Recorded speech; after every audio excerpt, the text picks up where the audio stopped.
I used to measure my life in laughter, not money, not time, not even success. Laughter, the kind that filled the kitchen on Sunday mornings when the kids were still small, their feet barely touching the floor as they swung from their chairs, arguing over who got the bigger pancake. The kind that echoed down the hallway when I'd pretend to chase them, only to trip dramatically so they could pile on top of me, victorious. Back then, I wasn't invisible. Back then, I was everything. I remember thinking foolishly, I suppose, that this was permanent.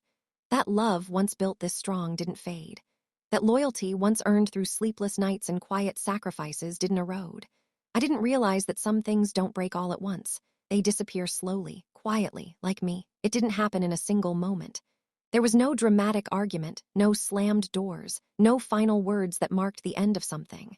If there had been, maybe I would have fought harder. Maybe I would have understood sooner. Instead, it began with small things, missed calls. At first, they apologized. Sorry, I've been busy. I'll call you tomorrow. I didn't see your message. I believed them. Of course I did. I raised them to be honest. I raised them to care, so I waited for tomorrow. Tomorrow became next week became silence. And somewhere in between, I stopped expecting the phone to ring. I told myself it was normal. Children grow up. They have lives, responsibilities. Their own families. That's what I used to say whenever someone asked why I didn't see them as often anymore.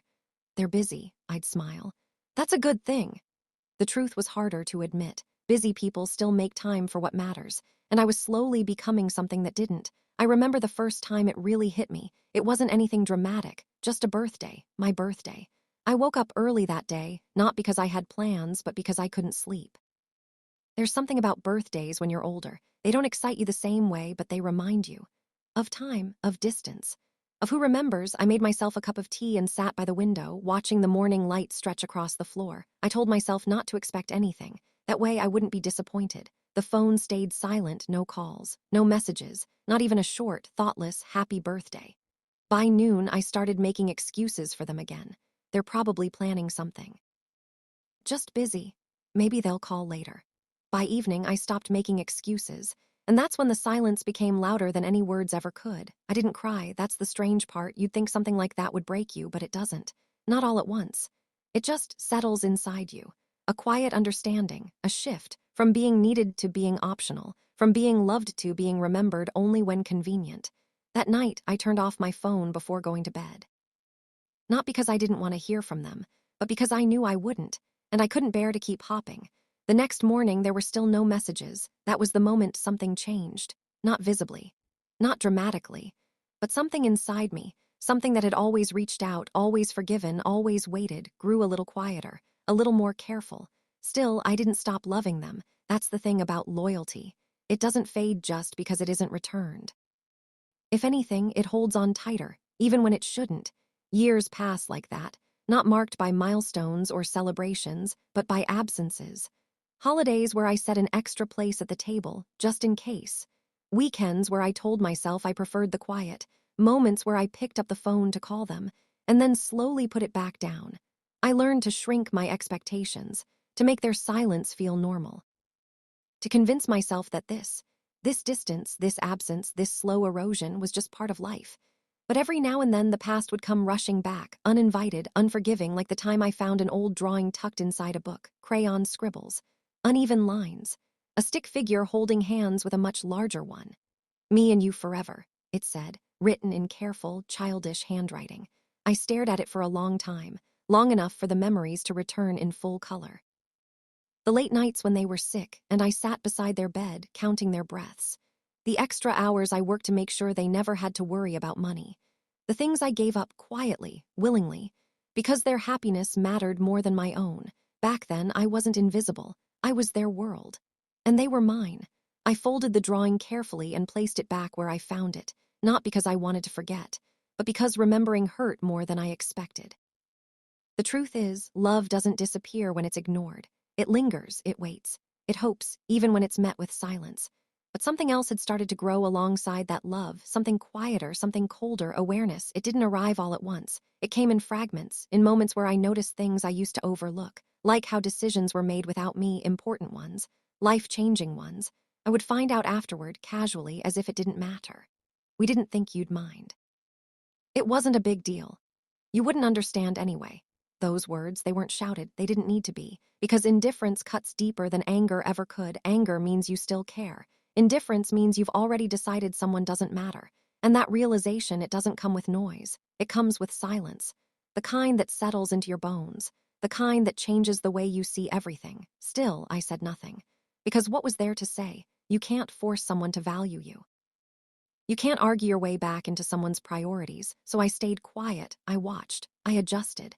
And slowly, without realizing it, I began to disappear from their lives, exactly as they had disappeared from mine. But there was one moment, small, almost insignificant, that changed everything. It wasn't a birthday, it wasn't a holiday. It wasn't even something meant for me, which is exactly why it mattered. I wasn't supposed to hear it. But I did, and once I did. There was no going back. Continue when you're ready. The call came on a Tuesday morning. It was ordinary in every possible way.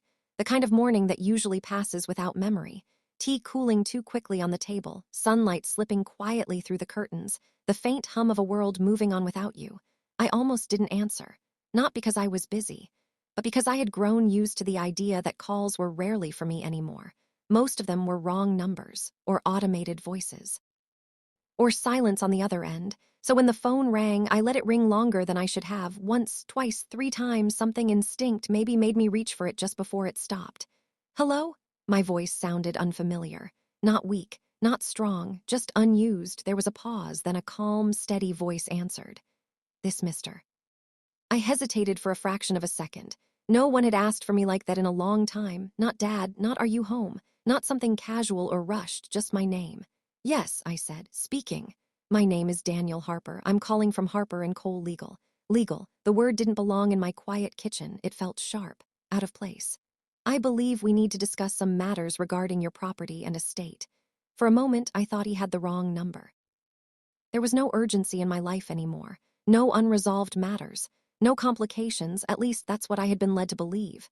I think there might be a mistake, I said slowly. Everything's already been taken care of. That's what they told me, that's what I had repeated to myself, everything.